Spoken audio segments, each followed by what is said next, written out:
आज देखिए Joseph Prince के साथ। पिछले 2 रविवारों से क्या आपको याद है मैंने आपसे साझा किया था परमेश्वर की बुद्धिमत्ता कैसे केंद्रित है। बादलों में जैसे लिखा है कि इसी तरह मेरा वचन होगा, जैसे कि वर्षा नीचे आती है और बर्फ जो नीचे गिरती है वैसे ही मेरा वचन भी नीचे आएगा।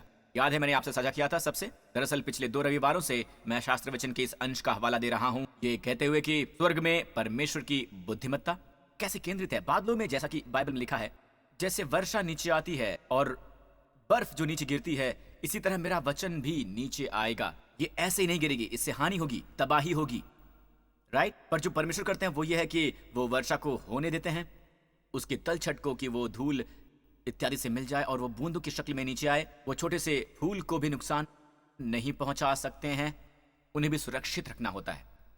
आमीन। तो मैंने कहा था कि परमेश्वर का वचन नीचे आता है और इस तरह यशायाह 55 में लिखा है कि मेह और हिम की तरह। चलिए तुरंत वापस उस पर चलते हैं और यहाँ यशायाह 55 में लिखा है, क्योंकि यहोवा कहता है मेरे विचार और तुम्हारे विचार एक समान नहीं हैं और न ही तुम्हारी गति और मेरी गति एक सी है। हम बात कर रहे हैं विचारों और गति की। मनुष्य के विचार, मनुष्य की गति, परमेश्वर के विचार, परमेश्वर की गति। अब ये विचार कैसे? पता है, लोग कहते हैं कि पास्टर प्रिंस आपको प्रायश्चित पर और ज्यादा प्रचार करने की आवश्यकता है। पर प्रायश्चित है क्या? देखिए, इब्री में पुराने नियम में यह शब्द है तशुवा, राइट। ग्रीक में प्रायश्चित एक शब्द है मेटानोया। अब मेटा है पीछे या बदलना, नोया है आपका मन, नाउस, नोया। मेटानोया का मतलब है अपना मन बदलो। इस यशायाह 55 की ओर देखते हैं, यहां लिखा है दुष्ट अपनी चाल चलन और अनर्थकारी अपने सोच विचार छोड़कर यहोवा की ओर चले। तो विचार और गति, मैं अपना मार्ग कैसे छोड़ूं, मैं अपने विचार कैसे छोड़ूं? वो उस पर दया करेगा, वो हमारे परमेश्वर की ओर फिरे और वो पूरी रीति से उसको क्षमा करेगा। अब मनुष्य के विचार और मनुष्य के मार्ग, यहीं से उसे हटना है, मनुष्य के विचारों और मनुष्य के तरीकों से। आप कहते हैं मैं नहीं जानता परमेश्वर किस प्रकार के विचारों से मुझे मोड़ना चाहते हैं और मेरे तरीके क्या हैं जो गलत हैं या जिनमें त्रुटियां हैं जिनसे कि मुझे मुड़ना है। तो ये क्या है? ये इस सब संदर्भ में है। अगर आप बाइबल पढ़ें, बाइबल खुद को ही समझा देती है। यहां लिखा है वो उस पर दया करेगा, वो हमारे परमेश्वर की ओर फिरे और वो पूरी रीति से उसको क्षमा करेगा, क्योंकि यहोवा कहता है मेरे विचार और तुम्हारे विचार एक समान नहीं है, न तुम्हारी गति और मेरी गति ही एक सी है। समझ रहे हैं आप? मैं इसे फिर से ट्राई करूंगा।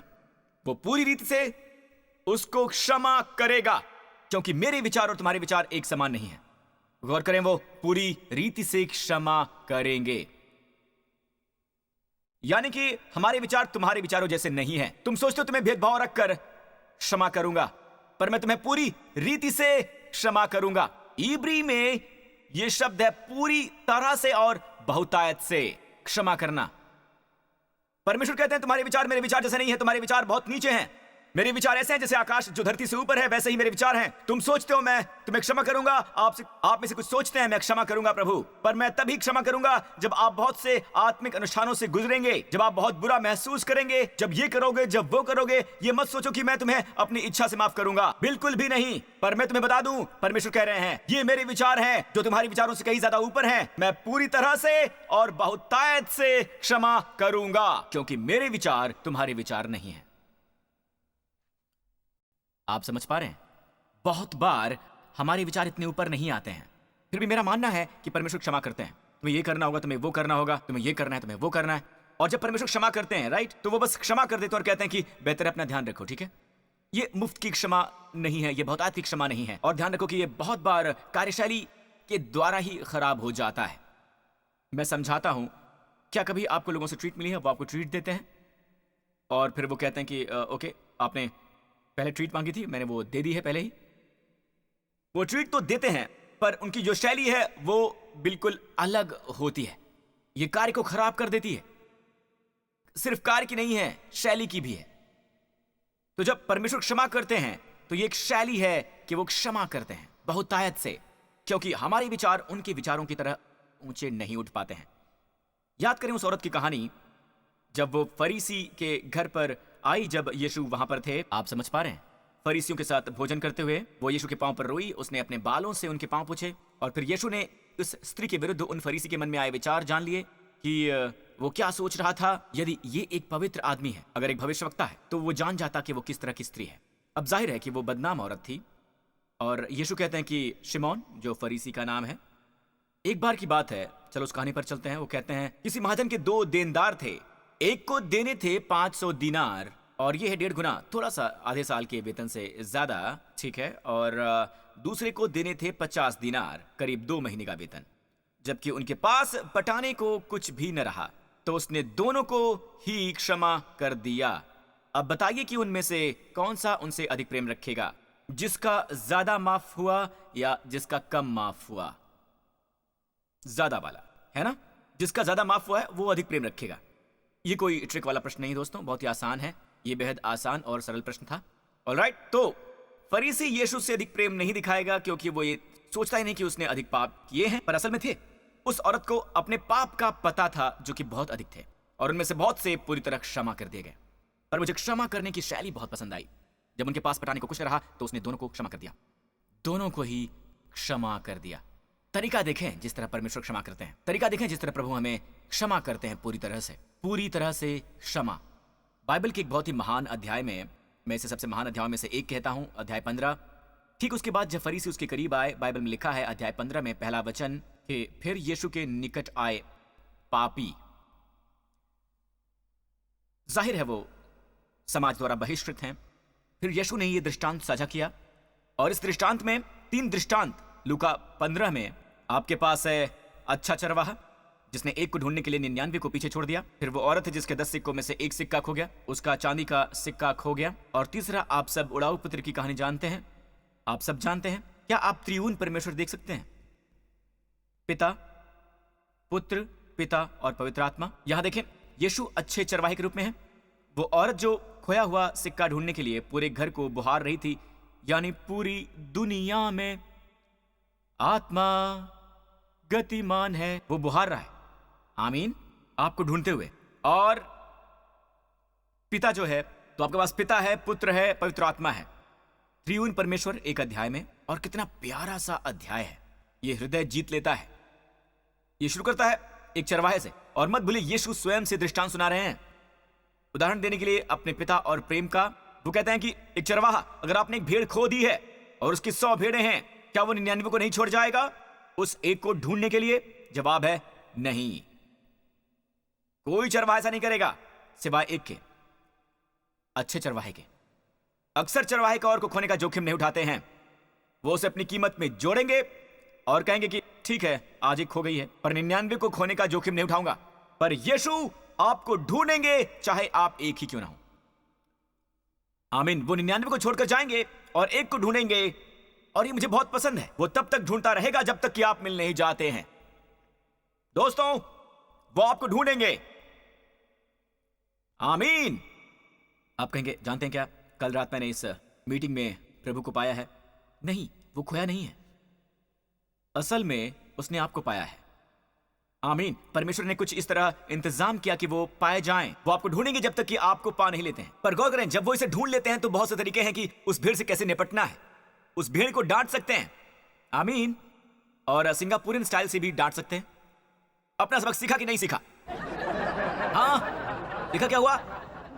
अब तुमसे सही सुगंध आएगी, सही सुगंध। ठंड लग रही है, भूखे हो ना?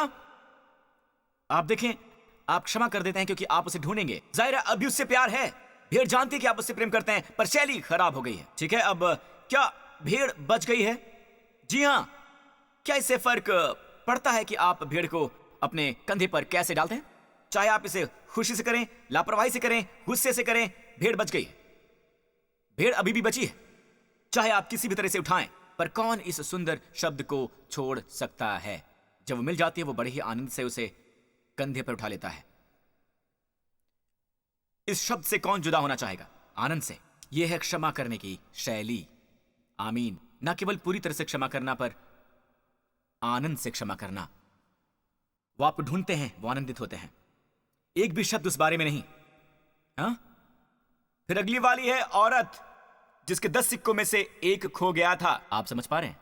और ये सिक्का अपनी विशेषता पाता है अपनी छवि के कारण, आमीन। मनुष्य परमेश्वर की छवि में बनाया गया था, वो छवि खराब हुई है और वो सिक्का खो गया है।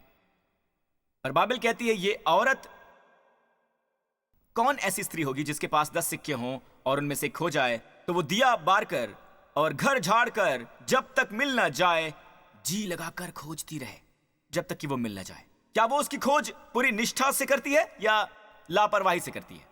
बाय द वे, पुराने किंग जेम्स में, मुझे पुराने किंग जेम्स में ही रहना था जिसे मैं बहुत अध्ययन करता हूं, इसमें लिखा है वो जी लगाकर खोजती है, या लिखा है कि ध्यान से खोजती है। क्या उसने लापरवाही से खोजा, बिना ध्यान से, ढुलमुल रवैये से, बिना ध्यान दिए हुए? नहीं, उसने बहुत ध्यान से खोजा।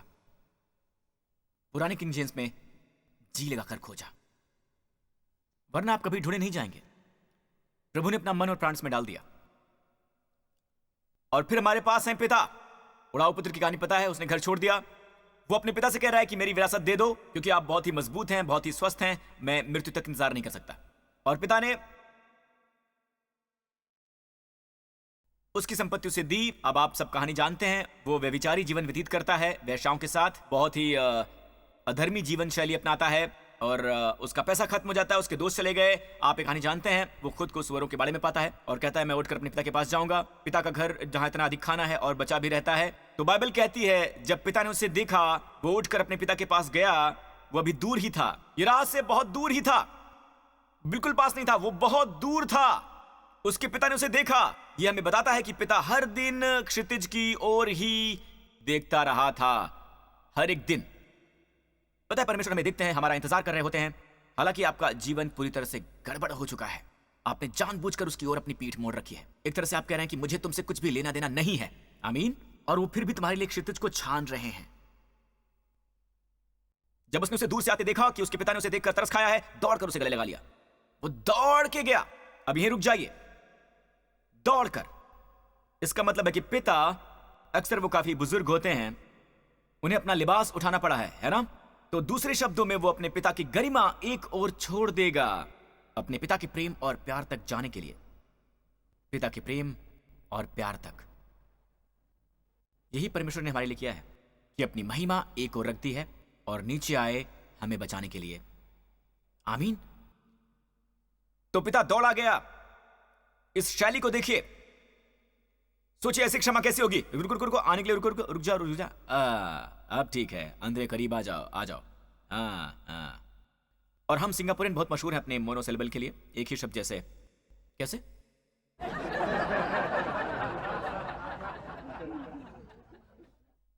पुत्र की ओर देखते हुए, पुत्र गंदा है, बू मार रहा है, लिबास में उसके छेद है। ओके जाओ। फिर पुत्र आधे रास्ते में रुक जाता है। जाओ। हे, ये अब भी काफी अच्छा है ना? इसका मतलब है पिता ने ये नहीं कहा कि मुझे पता है तुम वापस नहीं आ सकते। मेरा मतलब ये अभी भी क्षमा है, पर इसकी शैली ठंडी है, ठंडी। पिता दौड़ रहा है और बाइबल कहती है उसने उसे गले लगा लिया। और ग्रीक में यह शब्द है कि उसने उसे गले लगा लिया। ठीक है, उसने पुत्र को यह दिखाने की जरूरत है कि किस तरह की क्षमा उनके पास है। और बाइबल कहती है उसने उसे चूमा। एम्प्लीफाइड बाइबल में A.T. रॉबर्टसन की टिप्पणी है, और बाकी सारी ग्रीक में बस उसे चूमना ही नहीं है, पर उसे चूमना है बार बार। और न केवल इतना ही, जुनून से चूमना है, उसे लगातार चूमना है, बार बार चूमना है, लगातार बार बार चूमना। क्या परमेश्वर का दिल देख रहे हैं आप? पर मैंने आपका पैसा इस्तेमाल कर लिया पिताजी। पिता ने कहा कि तुम अपनी ये बकवास बंद करो। मैं पिता हूं, मुझे पैसों की परवाह नहीं है। हम बहुत सी बातें कह सकते हैं, हमारे विचार उनके विचारों की तरह नहीं है। हम न्याय की मांग करते हैं जब तक कि हम सीमित ना हो। हम दूसरों के लिए न्याय मांगते हैं, हम दूसरों को आंकते हैं उनके कार्यों से, हम अपनी मंशा से स्वयं को आंकते हैं, हम दूसरों को आंकते हैं उनकी मंशा से, क्योंकि हम और हमारे विचार बहुत ही नीचे हैं। हम उनके विचारों तक ऊंचे नहीं जाते, कभी भी नहीं। परमेश्वर कैसे क्षमा करते हैं? वो बार बार आपको चूमते हैं। पुत्र को कुछ कहने की आवश्यकता नहीं होती है, उसके बाद से पुत्र का एक भी शब्द दर्ज नहीं है। इसके बाद जब उसने कहा कि मुझे अपना नौकर बना लो, पिता ने उन शब्दों को नजरअंदाज किया उसके बाद से एक भी शब्द नहीं कहा उसने। सबसे उत्तम वस्त्र लाओ, उसकी उंगली में अंगूठी पहनाओ। ऐसा नहीं कि अगर आप योग्य ठहराए जाते हो तो 1 महीने प्रोबेशन पर रहोगे, 3 महीने या 6 महीने के लिए। अब भी आपके पास समय है, अब भी आपके पास समय है। पर वो विचार उसके विचार नहीं है। एक अंतिम शब्द यीशु के दुख उठाने के बारे में। मैं चाहता हूं कि आप इसके बारे में कुछ देखें कि जब परमेश्वर आपसे प्रेम करते हैं, बहुत बार हम अपने दुख को देखते हैं पर उनके प्रेम को नहीं देखते हैं। बहुत साल पहले जब मैं यीशु के दुख भोग पर एक वीडियो बना रहा था, मैंने आत्मा में ये देखा कि संसार के सारे पाप जैसे गाली देना वगैरह मुक्त हो गए। भयंकर पाप और वो सब यीशु पर नाजिल हो गए। हमारे सभी के सभी पाप उस समय यीशु पर आ टिके। मेरे पास वो दिखाने के लिए कोई वचन नहीं है, पर मुझे खुशी हुई कि मैंने पाया कि अभी ज्यादा देर नहीं हुई है। मुझे एक वचन मिला इब्री में पगाई, यशायाह 53 में, जो सबसे मशहूर अध्याय है उनके दुख भोग पर। इसमें लिखा है, प्रभु ने यीशु पर डाले अंतिम भाग यहोवा ने हम सबों के अधर्म का बोझ उसी पर ला दिया। और मुझे ये मिला इब्री में ये शब्द है पागा, और लेखक भी ये कहता है कि ये शब्द पागा बहुत ही शक्तिशाली शब्द है, ये एक हिंसक शब्द है। और जब अंग्रेजी अनुवाद में इसे ऊपर लाया गया है, हमारे सारे पाप, प्रभु ने हम सब के पापों का हमला उस पर कर दिया। ठीक वही जो मैंने देखा। ये ऐसा था जैसे संसार के सारे पाप एक ही जगह जा रहे थे, एक ही स्थान पर, एक शरीर पर, वो अकेला व्यक्ति कलवरी पर, क्रूस पर, और सारे के सारे पाप उसमें चले गए। ये है प्रेम। जब आप पीछे बैठते हैं, इस वीडियो को एक बार फिर से देखें, पर इस बार मैं चाहता हूं कि आप परमेश्वर के प्रेम पर फोकस करें। पिता का आपके लिए और यीशु का प्रेम आपके लिए क्या है। क्या आप ऐसा करेंगे? पीछे बैठिए।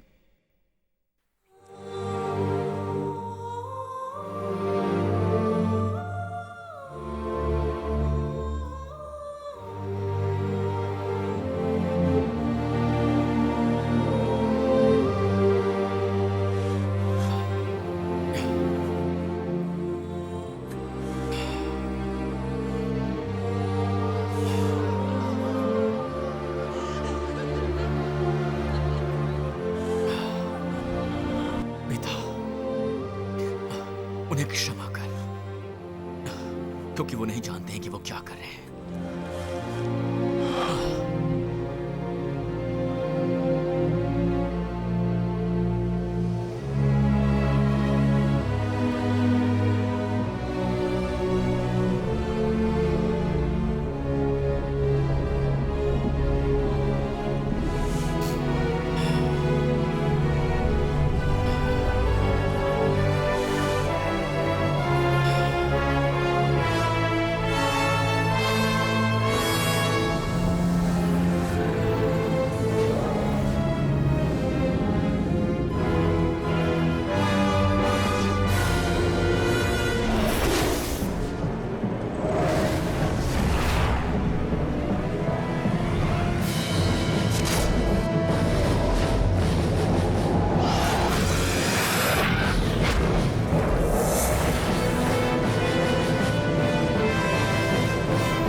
हे पिता, तूने मुझे क्यों छोड़ दिया?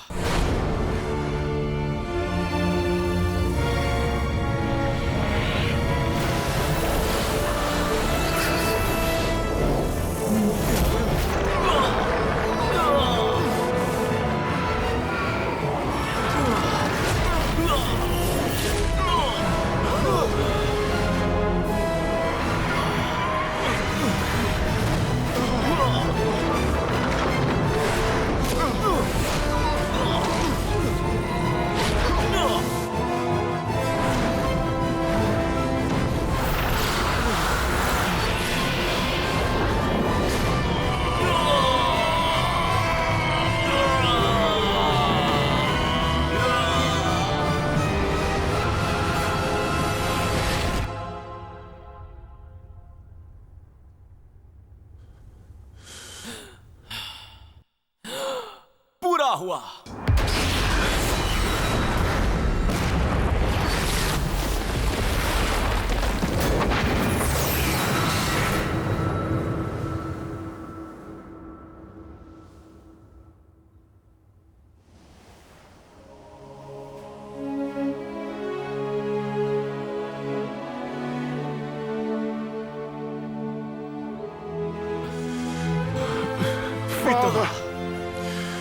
into your hands. I मैं तेरे commit हाथों में my spirit.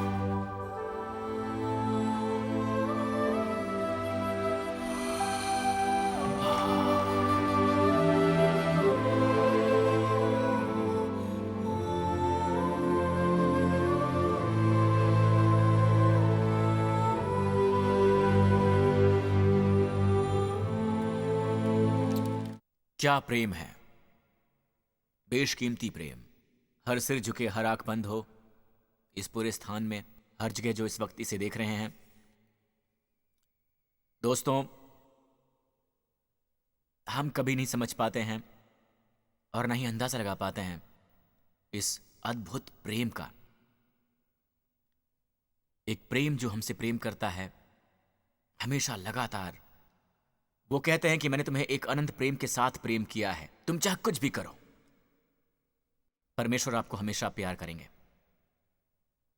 और वो आपको घर बुला रहे हैं। वो आपको बुला रहे हैं अपने घर में, जहां बहुतायत में रोटी है और वो बची भी रहती है, जहां पर आपूर्ति है। तो बचे खुची को ढूंढना बंद करो, बंद करो उसे। नकली प्रेम को ढूंढना बंद करो। सभी नकली स्थानों पर उनके प्रेम में घर वापस आइए। इस वक्त आप जहां कहीं भी हों, कहिए, पास्टर, मैं चाहता हूं कि ये अद्भुत यीशु मेरे प्रभु और मेरे उद्धारकर्ता बने। मेरे लिए प्रार्थना करें। इसी समय ये प्रार्थना अपने हृदय में करें। कहिए, हे स्वर्गीय पिता, मुझसे प्रेम करने के लिए धन्यवाद। चलिए एक साथ करते हैं। हे स्वर्गीय पिता, अपने पुत्र को भेजने के लिए धन्यवाद। मेरे प्रभु यीशु को परमेश्वर के मेमने के रूप में मेरे सभी पाप हर लेने के लिए धन्यवाद कि उन्होंने मेरा स्थान लिया और मेरी बजाय मरे, मेरी सजा पाई और उस क्रूस पर मुझे उस श्राप से छुड़ाया। प्रभु यीशु ने, प्रभु यीशु, धन्यवाद क्योंकि आपने मेरे सारे पाप हटा लिए। धन्यवाद मुझसे प्रेम करने के लिए। तब भी जब मैंने आपकी परवाह नहीं की, आपने मुझसे प्रेम किया। आप मुर्दों में से जी उठे, सभी प्रभुताओं और शक्तियों से परे, महिमा और सम्मान का ताज पहनकर। आप मेरे उद्धारकर्ता और मेरे प्रभु हैं। धन्यवाद प्रभु यीशु, मैं हमेशा के लिए आपकी गोद में हूं, आपके प्रेम में हूं। यीशु के नाम पर अपने पांव पर खड़े हो जाइए। इस पूरे स्थान पर अपने हाथ खड़े कीजिए। ये याद रखिए, इस सप्ताह आप अकेले नहीं हैं, प्रभु आपके साथ हैं। और संवेदनशील रहें उत्तेजन और नेतृत्व के प्रति, आपके अंदर जो पूर्व सूचना है उसके प्रति। ठीक है, आमीन। ऊंचा जीवन जिएं, उस पर आधारित आम अनैतिक बातें मत करें, पर उस नैतिक सर्वोत्तम से परे जाएं। आत्मा की सुने, उस पूरे स्थान पर अपने हाथ उठाएं। इस आने वाले सप्ताह परमेश्वर आपको आशीष दें और वो आपको सलामत रखें। परमेश्वर अपना मुखमंडल आप पर चमकाएं और आपके प्रति अनुग्रह दिखाएं। परमेश्वर अपना मुख आप पर चमकाएं और आपको और आपके परिवारों को प्रदान करें अपना शालोम, स्वास्थ्य, शांति और सलामती। यीशु मसीह के नाम पर सब लोगों ने कहा आमीन।